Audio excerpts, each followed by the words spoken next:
Hello, it's Mr. John here. I have 8 coffee idioms for you today. Number 1, a coffee person. A coffee person is a person that prefers coffee over other beverages, right? So you can call yourself a coffee person or a tea person if you'd like. Let's say, for example, you say, I don't drink tea often. I'm more of a coffee person. I don't drink tea often. I'm more of a coffee person. Good. Number 2, grab a cup of coffee. Grab a cup of coffee. If someone tells you they want to grab a cup of coffee, it means they want to go get a cup of coffee. So, for example, after we drop the kids off at school, let's go grab a cup of coffee. After we drop the kids off at school, let's go grab a cup of coffee. Sounds good to me. I'm a coffee person. Number 3, a cup of joe. A cup of joe. In the early 1900s, when sailors weren't allowed to have alcohol on boats, they were allowed to drink coffee. So the average person, the average Joe, could have a cup of coffee. A cup of joe. So, for example, would you like another cup of joe, or are you all set? The waiter might ask, and you reply, sure, top me off, please. Top me off. Go ahead and fill it back up. Okay, go ahead and fill it back up. Refill.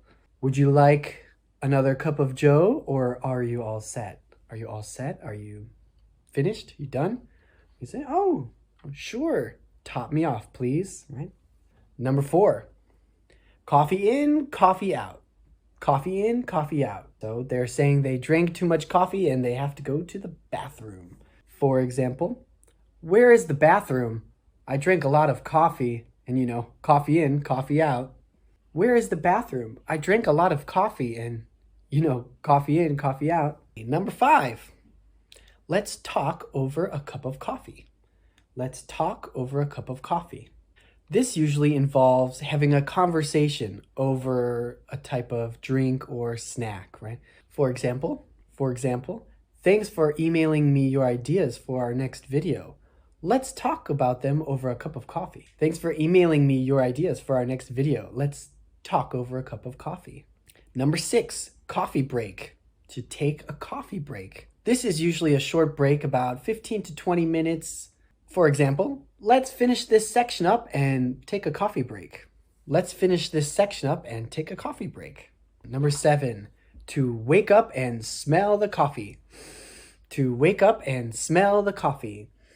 By using this idiom, you're telling someone to wake up and pay attention.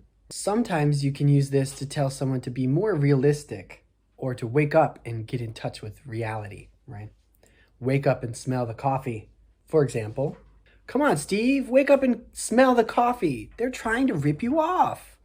They're trying to steal from you. Wake up, smell the coffee. Come on, Steve, wake up and smell the coffee. They're trying to rip you off. Number 8. Coffee table book. Coffee table book. In many houses in America, there's the sofa and a little coffee table in front of it.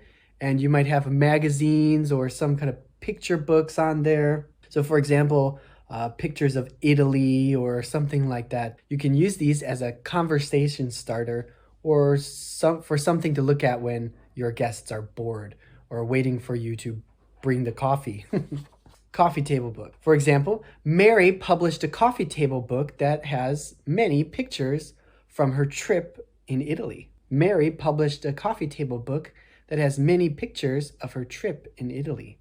All right, those are some good coffee idioms for you. Hopefully you can use them with your friends or at the cafe or when you take a coffee break. Thank you. See you next time.